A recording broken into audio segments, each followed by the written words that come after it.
All right, everybody. Thanks for joining us today. We've got a exciting show for you. We're going to be covering Home Buying 101. We've talked about a number of these topics in greater detail in prior podcasts, but we're going to kind of go through a little bit of an A to Z in preparation of a field series. We're going to be going out into the field showing you different communities, areas of home purchase as a first-time home buyer, give you an idea of the age of the homes, what to expect, location of the home, so different areas of our market, and kind of showing you what you can expect when you're out there looking at homes. But we wanted to precede that series with how to lead into the home buying process, as the things you see here, some of the myths, some of the pitfalls to watch out for, the different types of properties that you can be looking at, some of the do's and the don'ts. So we're going to cover a lot of ground very quickly. Again, we've got topic-specific podcasts for most of these in other episodes, so you can always refresh or introduce yourself at a greater detail about these topics as you go along. So with that, we'll bring in our co-host Chase Hodgson and have him help us navigate this home buying 101 process. How you doing today, Chase? I'm fantastic, Jerod. How are you today, my friend? I'm good. I'm good. I'm super excited about this one. You and I, Yeah. this is a near and dear to our heart. We love, hmm we're both educators in past lives and just love helping folks learn the process of home buying and getting them a foot in the door, get a good foundation. Sorry for the Right. multiple puns here, but um, just getting them prepared for home ownership. So. Yeah, absolutely. This is it gives us a chance to get a lot of information out there in a short period of time and help people get past some of the the mental blockages they get in their head about the home buying process. Yeah, yeah, absolutely. Get them some good, accurate information. So with Yeah. that, let me just cover a couple things, housekeeping items here. For those of you that I haven't met, my name is Jerod Lee. I'm the associate broker and team lead at My Home Connection, also known as MHC Realty.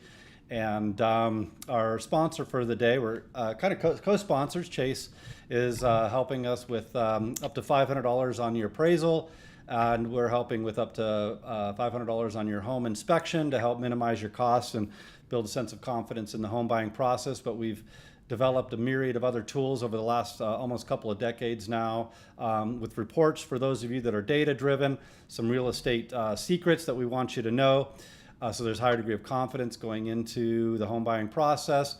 Almost 100-page relocation lifestyle guide that we'd love to share with you. So, and just a lot of other tools to make the home buying process that much easier, that much more efficient, and hopefully a little bit of fun along the way. So, with that, I think our first topic I slid on here was kind of the do's and the don'ts. Again, guys, we're going to go through fairly quickly because we've got deeper episodes on some of these, but at least the 30,000 foot view, we're going to go through it pretty quickly. And the one that we probably beat up on the most is when to look, and it's not before you're prepared to buy. Right. Yeah. Right. Yeah. It's I can't tell you how many times I get a contract in or a call from a client or an agent. We're under contract and we don't have them pre-qualified. We don't even know if they qualify for what they're purchasing.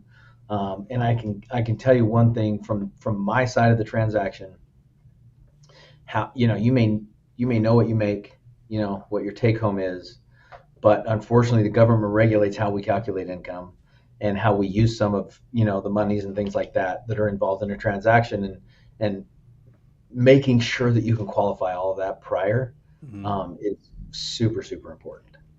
Yeah, there's a lot more nuances, even on my end, that we needed to know about that a prospective buyer could overlook that could Mhm. make for a colossal waste of time or even get you in a bad situation if you don't. Our recommendation is to get in front of a lender as quick as you can to know how much you qualify for, and we'll cover the home product, right? The types of homes that you can buy, what type of loan program, and subsequently the types of homes you can buy with that loan program. So even we have to ask a lot of questions and know the guidelines and eligibility to make sure that you're a good fit, you as the home buyer, before we even kind of get you out there in the field. Yeah. Yeah, absolutely. It's super important, and obviously we've talked about this ad nauseum, but I'd be remiss if I didn't mention it. Like, you're knowing that you're ready, right? Like, not just financially, but if you're in the spot where it's a smart financial decision for you. We're want to be those people that always try to help you gain, and as we've had in the past, right? Have no problem saying that now's not the right time. Let's revisit this in 3 months or 6 months or a year, Yeah. to make sure that we're not putting you in a bad financial position. Yeah, not putting you in a bad financial position, or even if you're unable to buy, potentially losing your earnest money because you did, Right. jump in and get under contract and not understand that I wasn't quite ready, and somebody had kicked out a pre-qual letter without really having all the information they needed to, make a good recommendation for you to put the offer in on the home. The how to look piece is kind of interesting because we've got a lot of websites these days. Try not to name names, but they feed off of our multiple listing service that us agents put all of our data in, and then they push the data all out. And for the most part, their objective is to get you as a prospective home buyer to, subscribe and get properties sent to them, and them connect you with agents and stuff like that. And that whole process can potentially become a nightmare. Some don't share your data as much as others, but I can pretty much guarantee all of them are going to share it with multiple sources. So Yeah. you're going to get calls from multiple lenders, multiple real estate agents, all vying for your business, and it can become very overwhelming and annoying very quickly. If you're wanting and needing to go to those sites, just understand that depending on which site you go to, you can get bombarded, blasted, and annoyed very quickly. Yeah, it's pretty. There's actually, we get that from our side as well. It's always been funny to me that it's completely illegal for me to share or sell or do anything with someone's personal information, and related to their finances, their credit score, contact information, right? Which, as it should be, right? Like, Mm-hmm. you should be held to that standard. Yet I'm required to pull credit from the bureaus. There's 3 credit bureaus, right? Experian, TransUnion, and Equifax, and they're allowed to sell that information to other people. How does that And work? then that information, like, actually, we're fighting it. They're trying to put forward laws in Congress to combat what they call trigger leads, right? And that's basically the sale of that information, triggering. Like, right now, it's like we've never seen before. Yeah. 20, 30, 40 calls a day to some of my clients. It's insane. Some people want to change their phone numbers. They're so annoyed. Yes. It's Yep. just it's just ridiculous. So my recommendation would be, we have client specific site. Ours is obviously myhomeconnection.com, and you can search for real estate properties and all that. We don't share any of that information with anybody else. We give you free reign of the site to look for properties, get mortgage calculator. We've got embedded videos about different topics of the area, things to do, things to see. The series that I just mentioned, will embed that in there, where we're actually showing different communities in different areas. So we're trying to build, in our opinion, the best website, the best go-to website that you as a customer would want to go to. One, for a lot of good content, but also for not being bombarded by a lot of people. One thing I Yeah. tell my clients up front is my pace is your pace. So, if you're just getting started and you're a year, 2, 3, whatever out, that's totally fine. You can spend all that time looking on the website at your leisure, and you're not going to get bombarded. But if Hmm. your lease is up and you need to be in a home in 30 days, then tell us that, and we'll make that happen too. Yeah. So Yeah. Everybody's situation is different, and you're right. Having your site that you can go to, and then also contacting an agent, because you know there's a lot of, like you said, there's a lot of sites you can go to, but none of them really um, help you look for specifically what you're looking for and really drill it down and know. I think ultimately, the biggest difference in my mind is they're not, like, those sites are not educated on the area, what's Right. best for you, where you work, what proximities, what schools, what all of that stuff. Whereas an agent like yourself can help guide them through that process and reduce their search and put them in front of, properties that actually suit what their needs are. Yeah, between that and the relocation guide that we have, you can, look at an area and dig down into, oh, great. I feel more confident looking that area because that's in line with what I'm looking for, or my agent, Jerod, or my team member, helped me identify that I thought maybe I'd look here, but because of this circumstance situation, yeah, I should be looking over here and it's better suited. So yeah, not only do you have the site, but you can have the guidance in a number of different areas of how to get there. And then you touched on, be careful of the advice topic. It's funny. I literally showed a couple homes last night, and the clients were like, yeah, if so and so family members, giving me advice, and I'm like, isn't that sweet? That was what I was thinking. I didn't say that, but that's what'll happen, right? Everybody, Yeah. family members want to help you out and offer up their advice, which is fine. I'm not discouraging that, but you gotta check it with people like yourself and myself to make sure that the information they're giving you isn't, even a year old in our Yeah. market can make a massive difference. Well, and in a market like today with our, geopolitical, climate and everything that's going on, you know, a lot of the advice is interesting, to say the least, Yeah, right? Like, everybody's got an opinion on what's going to happen, and what you need to really know is, what do you need? What does your family need? What are right. your immediate needs? Yep. And that's ultimately what you need to focus on. Yeah, and there's a big difference between kind of that micro market and that macro market. Some people get the news, the real estate news from the large media, and it's like, well, that's a national comment.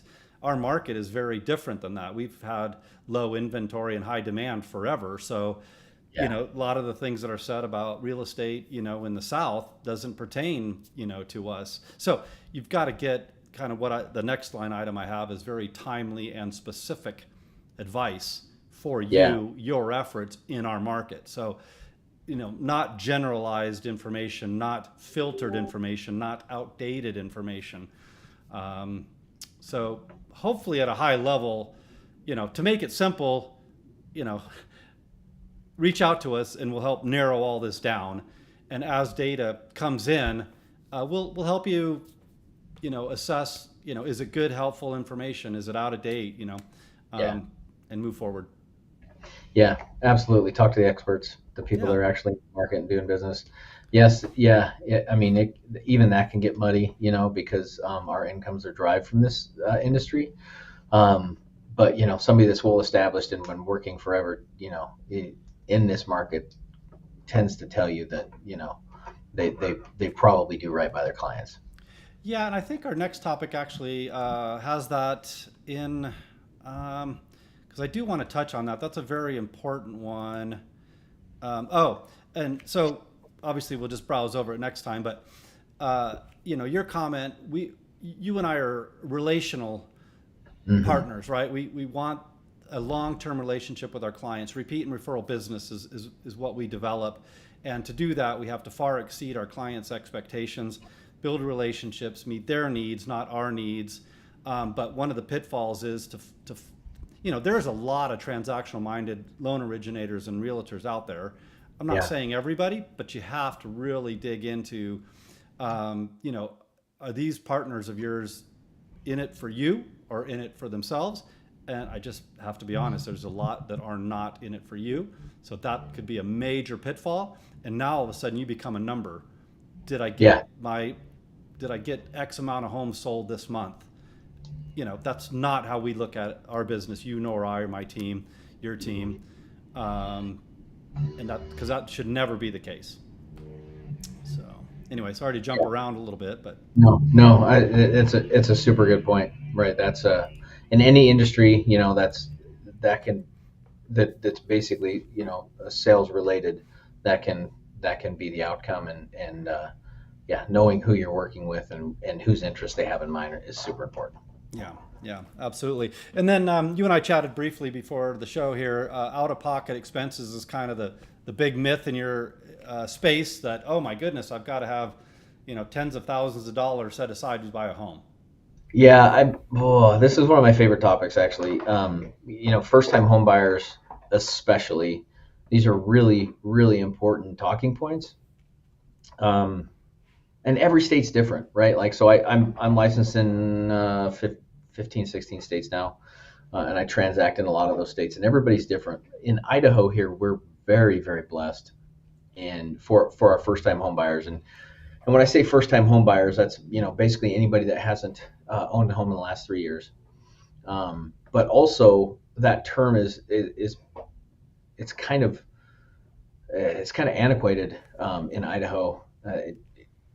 Because the way that we're set up here, we have what's called a bond agency, right? Um, it's Idaho Housing Association, and they don't do loans, but they provide loan programs for quote the first time home buyer. But their guideline is actually anybody that makes 150,000 or less, and so that includes a lot of people, right? And that's whether or not you've owned in the last 3 years or what all of these things. Come back around and you're actually able to use their programs basically if you make $150,000 or less, right? Mm-hmm. You don't have to have perfect credit. I've done loans with them as low as 580. It's a little more expensive, but so you like to be at like a 620 is really best case scenario. You can get into a home with as little as 0.5% down, right? I just funded one this morning where the borrower literally brought 0.5%, which was the earnest money and the appraisal, right? So they have Half a down payment. percent on a $500,000 home. That's way more doable for a lot of people than they would probably think.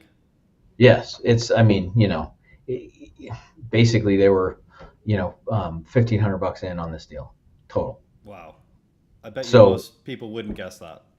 no, they wouldn't. And there's a couple different forms of down payment assistance that they offer, so we can evaluate and see what's best for you.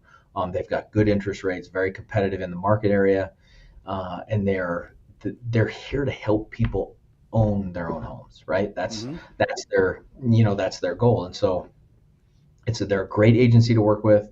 Another thing that they do, and I don't want to turn this into an Idaho housing commercial, but we have a great relationship with them here at Summit Funding, and just love their programs and love who they are. But once your loan closes, so for people that haven't owned, if there's a lot that goes into this industry and what happens, right? The closing of the loan, and then like, is your lender a servicer? Do they sell the loan? Most today are both. They may service some of them. Like here at Summit, we have a servicing partner that we work with if we close them in-house. But from then on, those loans can be sold again, right? So my first home, I saw 3 different lenders. Got mail from, oh, your loan's been sold to this, the loans, and for specifically for the first-time home buyers, it can get confusing. Yeah. But with Idaho Housing, they service all their own loans. Once that closes, it stays with their servicing agent, their servicing department, Home Loan Serve, for the life of the loan. Wow. And so there's some really nice features to what they do, but ultimately, there's only one other state that's even close. Out of the 15 that I transact in, there's only one other state that I've seen that's even close to what Idaho Housing does, Mm-hmm. and yet their interest rates are way higher than what Idaho Housing provides. Yeah. So We're really blessed here. it's so different than everywhere else, and I like to help people take advantage of the benefits of being here. Yeah, yeah, absolutely. Well, and you commented, I'll jump the renting versus buying just now, because you kind of touched on when to buy, and that is and for whatever reason I'm drawing a blank on it, but what is it? Date the rate, marry the home. Yeah, I mean, unfortunately, that's been so. So here's the thing: you and I've been talking about this for 2 years now, right? As rates went up, we both lived through 2008, and you know that was a very different animal than what we're experiencing now. But it's what people remember, and so there's been a lot of fear in the market Mm-hmm. as rates have gone up. Ultimately, you have to throw what's going on out the window, and you have to look at the historical data. right? All the historical data has told us that, you know, rates are going to trend back down over time. They always do. And what else happens? Real estate always goes up over time, even through 2008, which was a much different experience than what we're seeing now. The property values actually went down, but that's not normal for a recession, right? So typically, interest rates in a recession will flatline, or they'll just increase slightly. It actually went down, but a few years later, those people still experienced a great amount of wealth through real estate appreciation, right? Yeah. So over time, real estate's always going to go up. So if you can afford to buy even at the higher rate, in this case, we were better off because our supply has been low, right? So now as we see interest rates come down, I'm seeing a massive tick up in the activity in the market and the people that are coming to me to get qualified. And once that happens, all these people that are rushing to the market now are qualified and buying homes, our supply is not there, right? So values are going to go up again. So that's kind of what people talk about, because you hear that term all the time. Date the rate, marry the home, right? Or the mortgage. So that's what they're talking about. You get in now, even though the rate's high.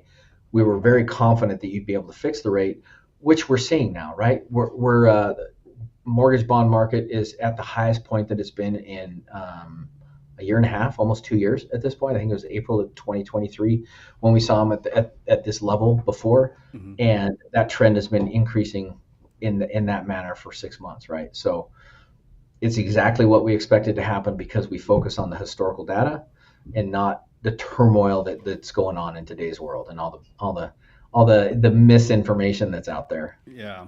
Yeah. Well, I think the two takeaways here that are super important is, when I talk about a myth is, hey, we're going to have a real estate collapse. I'm going to be able to get a great deal on a home like my friends, family, parents did, back in the 08, 09 timeframe. The likelihood of that ever happening again is slim to none. And we've had people holding off on buying a home thinking that's what's going to happen. Yes, we did have an adjustment or a correction because our home values were overinflated with the people that were throwing briefcases of cash around, and that all needed to adjust, but it didn't collapse. So to hold out for that expectation of, super low values and prices, it's just not going to happen. We're already seeing them, tick up. Yeah. And then, by the way, when and Chase said it earlier, but I want to make sure we repeat it, is the price of the home is never going to change. If you buy the price of the home, it is what it is. But if you wait a year, it could go up. Versus, yes, if rates are higher, and they're not high in the historical context, right? We were historically, we've been about 7%. So we're not high. And from that perspective. But as rates come down, you can refinance. Yes, you did need to qualify, like Chase said, but if you can refinance and get your rate down lower, then you've got the lower initial price point and then a reduced rate later. That's a healthier. And in the meantime, you've experienced all the appreciation that's been going on, right? Like I think it was you and I that were talking the other day about that client that we had it was like a year ago that didn't end up buying, and they're coming back around. Home prices are higher now because year over year appreciation is still at 5%. Even think about that. Even in what people think is the worst market that we've seen, right? Yeah. We've still had year over year inflation at 5%. So this person basically could have had, if you look at it as a home as a forced savings account through the appreciation, that's $20,000, right, of appreciation in a year that they could have experienced in wealth growth, as opposed to now they're buying at a higher price than they would have a year ago. Yeah. 5% on even every $100,000 of the home, the value went up $5,000. Yeah, I think being in this, being in and around real estate for as long as I have, there are so many people out there that they talk about timing the market, right? We're going to sell at the peak. We're going to, kind of like the stock market. Well, first of all, if you relate it to the stock market and you hear all of those people that do that, who actually times it at the top and at the bottom, right? Sells at the top and buys at the bottom. It happens so seldomly, right, that it's nonsensical. So, and that's the same for the real estate market. You're never going to time the bottom. There may be a few people that get lucky, But overall, you need to look at what your immediate needs and wants are, and answer those questions and make your decisions based off of that, not what you think the market may or may not do. Yeah, yeah, absolutely. And then the one we just skipped, the renting versus buying, we've got a podcast on it, and we should probably have another one because that's just a long-winded topic. But I think just to summarize, you and I are both, you know, not just because we're in this space, but advocates of home ownership. Just because of all the things that come around that. The list is extensive, but all to say, I think it's an analysis that you need to have for sure. But in our experience, almost everybody benefits, but for the cases that we would communicate, like, hey, you're not ready, you're not really that person that should be buying right now. This is a short-term thing. This doesn't make sense, or you've got these extenuating circumstances. This doesn't make sense. But when it comes down to it, we've all heard, right? You're paying somebody's mortgage. Yeah, yeah, absolutely. And that's again where that phrase forced savings account comes in, because we want to, like, if you can make your payment, you are putting money away. Like it's like a 401k. You don't even think about it, right? It comes out before you get paid. That appreciation happens just as you're making your payment on the house, Yeah. right? So you're putting that money away into your home, and it's, there's folks that I work with where, we're doing, reverse mortgages and things like that, to where they can access now the equity that's in their home, and now their asset is taking care of them, because they've taken care of it all these years. Yeah. There's a whole bunch of different scenarios out there, but I'm a realist. Not like, as much as I would love everybody to own a home, it takes all kinds to run this world, right? Yeah. And it's a home ownership. It just isn't right for some people. It's not what they want, or how they want to live, and that's great. But for the majority of the public out there, it's the right choice for you and your family, because it's going to help you build real wealth. Yeah, yeah, and that's where the largest percentage of true wealth is built in our country, is in real estate, especially Yes, for, I, I don't know, common man, working man, like whatever yeah, that is. Most wealthy people have a lot of it in real estate. yeah. So, well, we're let's see, probably not on track to wrap things up in our normal timeline. So let's jump on here. The good thing is we've already talked about one of them, and that's find a relational partner, somebody that has your best interest in mind, for sure. And that relational partner is going to make sure that you're prepared. And the good thing is we've already kind of talked about that as well. Look for a home when you're ready to buy a home. Know what type of home and what area. All that makes sense, instead of what we see all too often these days, where, hey, let's go window shopping online. Hey, that looks really cute.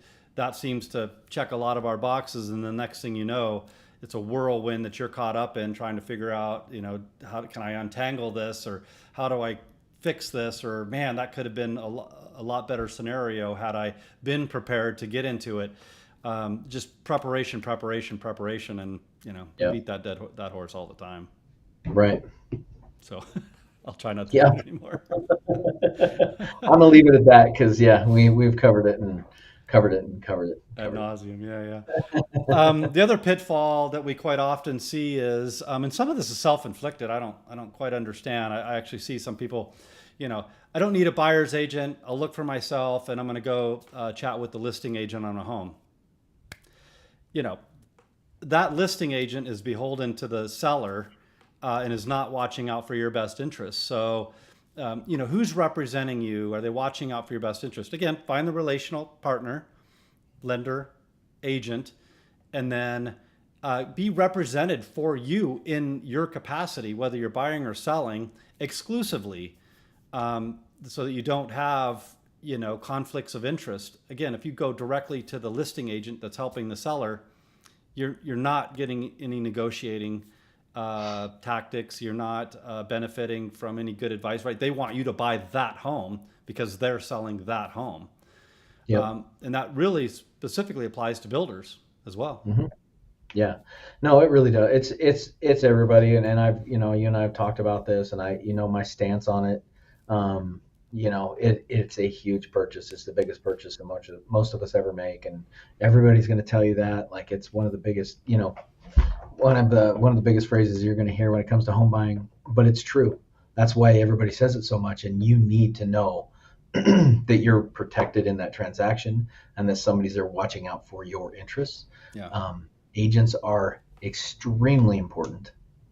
No matter what your view may or may not be on them, I'm telling you from experience, you need an agent that is going to protect you and your family. Yeah, seldom, if ever, is somebody getting a better deal going to the directly to the listing agent or going directly to the builder. I mean, I just don't see it. No. You'd have to be pretty savvy, pretty knowledgeable to unwind all that, but it just seldom, if ever, happens. So, and even to the next degree is, if you're working with the buyer's agent, I have listings, and if you're my buyer, who am I representing? You could potentially see one of my listings and want to work with me. I personally will refer that out.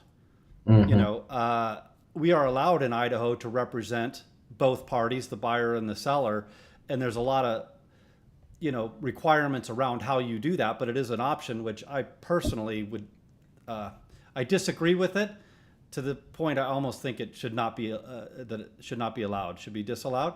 But if a buyer was working with me, found a listing that they were interested in, I would refer them, to at least a team member so that they get representation that can help them kind of navigate and negotiate the process with their best interest in mind. That double ending, as we call it in our industry, that whole I'm going to get the listing commission from the seller and the commission, whether it's from the buyer or the seller, which we can talk about and have talked about before, it just doesn't sit right with me. So. And I love that about you, and I love that you brought that up, because it doesn't matter what product you're selling. Like, if you're representing the buyer and the seller, you as a professional cannot do your job at your best ability. Whether you think it doesn't mean you can't negotiate a beneficial deal on both sides, right? For both parties, but representing someone means you're looking out and trying to get them the best deal. Yeah. So you've got a seller and a buyer that are both trying to get the best deals, and if you're trying to negotiate for both sides, you're going to end up somewhere in the middle, which is fine. It could be a good deal for both parties. Doesn't mean that you did your job to the best of your abilities, because you're even if you have the best interests in mind, you're going to look out for both sides and try to meet somewhere in the middle. And that's in my mind, that's not representing your client to the best of your abilities. Yeah, and actually that negotiating piece goes out the window when you're representing both parties. So you're taking out a whole significant value add piece of who you are as a realtor, real estate agent, because that just can't exist. So really you're trying to hold things together. And there are situations where that might make sense. Everything is all predefined, and the negotiating side of it just isn't really there. And that is in the best interest, but that's so few and far between. But anyway, I don't want to beat a dead horse there, but just to say, find somebody that's representing you in your best interest for your specific efforts. And I think that segues into, well, let me go down to this just a little bit and we can bounce back to it. But when I say your specific needs, I'm going to bounce to this one real quick, and because we've already touched on a little bit. When you as a buyer work with Chase, and Chase says, hey, here's a loan program, then we can identify what type of home, the condition of the home, and then we can go look at types of properties, right? If you're looking at a manufactured home, that's a different process. Mm-hmm. There's a different, what do you call it in your side of the industry? Manufactured homes, there's two different types, right? It depends on whether it's been set on a foundation or not. Like, if it's not on a foundation, it's considered a chattel loan, which is personal property. And they are basically, they're sold almost like a vehicle is, like an RV or something like that, Title's at DMV. It really is.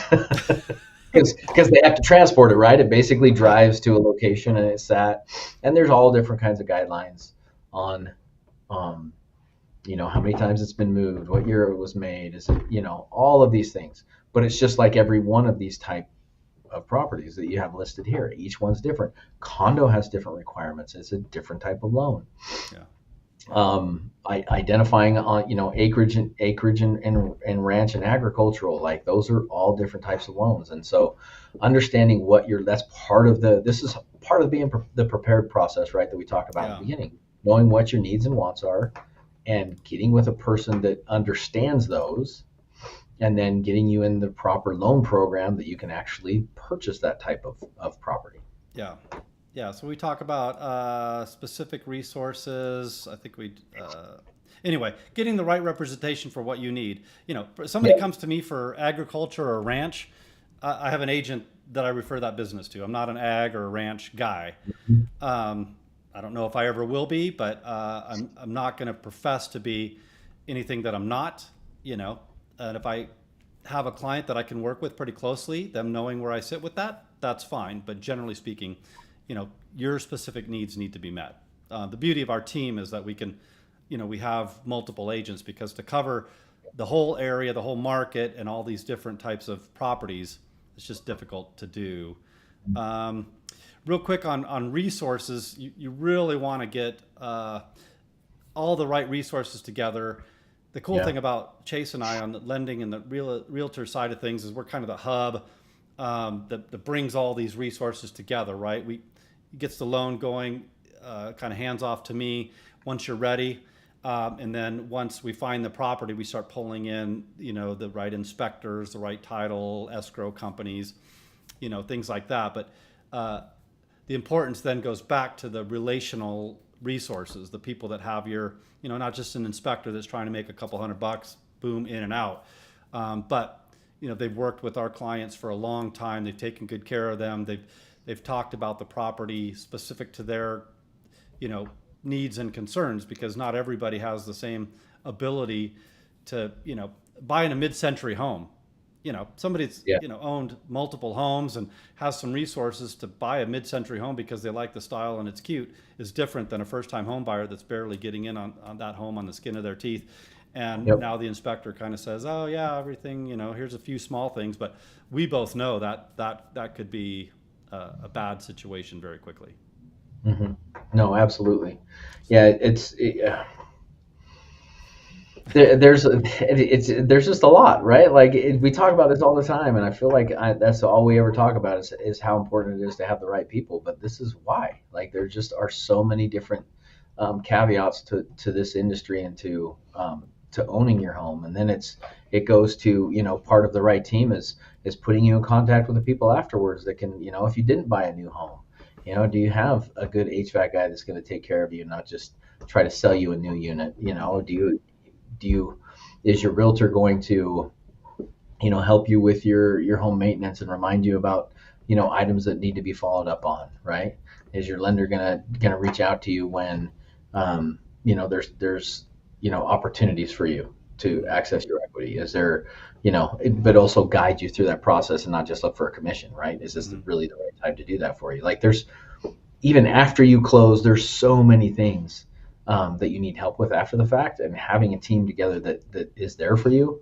I lost my loan docs. Oh, wow. Is the title company that we used, are they organized and still around, and Yeah. have the team together that they've got all that stuff right at fingertips for you. Yeah. So it's all so important. Yeah. Yeah. Absolutely.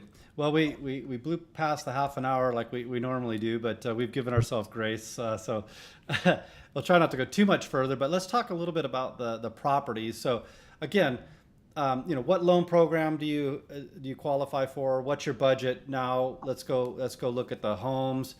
Again, we're going to do a series on these first-time home buyers. What does it look like to buy a home in this area as a first-time home buyer, an entry level home, and we're going to go in the field showing you where these communities are at, what the ages of the homes typically are, what kind of amenities the communities have, proximity to things, school and services and things like that. So I think that's going to be a really fun exercise, and I recommend you to subscribe, and you'll get notifications when those come up. But really, that's the biggie, right? If you and so now we'll get into the types of homes. The most common is that single family home. Hey, I've got kids and I've got some pets and I want, a yard. That's the single family option. And then, maybe, hey, I don't need a yard. I just want something very straightforward, kind of fixed cost, but lower price, at least on the purchase price, and that'd be a condo. Taking into consideration the HOA dues and things like that are going to be often, if not always, higher than a single family. Right. So, Yeah, and that's one of those items that people don't know or think about, right? HOAs are super important because even though they're not part of your monthly payment, I have to qualify you as if it is, because if you don't pay your HOA dues, they can actually lien your house, right? So anytime you have that kind of a risk, we have to know. And then along with that, that goes into the payment are the different areas, right, have different tax rates, yeah. which can which can affect your monthly payment, make it go up or down. So, working with an agent that knows those tax codes pretty well is important. Yeah, and what we're trying to communicate here is the sticker price of the home. And somebody says, "Hey, this single family home costs, this, I don't know, 2,000 square foot single family home costs $500,000 here," and they're like, "Oh, look, there's a condo for 350 or four, and it's the What's your same month? size." Well, yeah, it doesn't have any dirt, Mhm. it's just the four walls and everything in between. But like you said, certainly the HOAs are going to be a lot higher because you're covering the roof and the exteriors and a lot of the community amenities and all that monies are going into that. So that would probably be the cheapest, and then your townhome is probably going to be not too far behind the single family, Close. but it's got smaller lot, and the HOAs could be different there as well, because a lot of times those communities will cover more of the common areas and so on. Yeah, and the manufactured homes are the same way, right? I've had a lot of people come to me because I can do chattel loans. I can do them if they're not on a foundation. Um, and I've had a lot of those coming to me lately, thinking that they're going to be cheaper. But average lot rent is $400 a month in this valley, right? So that goes into your monthly payment that you have to qualify. And it's one of the frustrating things to me, to go back to your initial conversation about the websites, right? I hate to say them by name, but the Redfins and the Zillows they're great to go through. Like they really are, and you can get a little bit of information pretty quick. It But always they gives don't you an tell the estimate. story. No, they don't. They don't tell this. They don't. It gives you an estimate of what the payment's going to be. They figure out, great credit, 20% down. Like, oh yeah, I can afford that. Well, you don't have the cash for 20% down, or Right. your credit's less, or all this goes into it, and then your payment's three or four or $500 more than what their estimate is, Right. right? And it's I dislike them for the fact that they tend to lead buyers down the wrong road, the wrong path in the beginning. Yeah, it's a primrose path, right? When you see a $500,000 house and you see the payment that they put on there, it's like, oh, I can afford that, and you get excited. And yeah, for some buyers, but I don't know what the percentage is. Maybe we should know it off the top of our head. But what are the percentage of home buyers that are going to put down 20%? 20% is the magic number to get around mortgage insurance.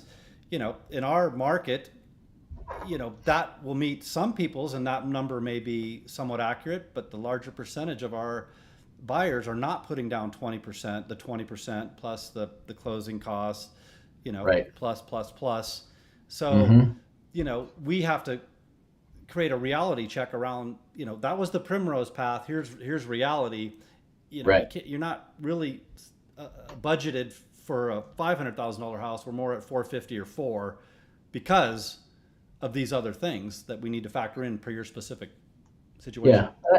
Yeah, and I think they're the main culprits in putting the cart before the horse, right? Like they, can get people excited and all of that stuff. And it's just that's why, again, to reiterate, it's so important to talk to us first, right? Like let's set realistic expectations. It's not fun to start off a relationship with someone by telling them no, that's not something you can afford.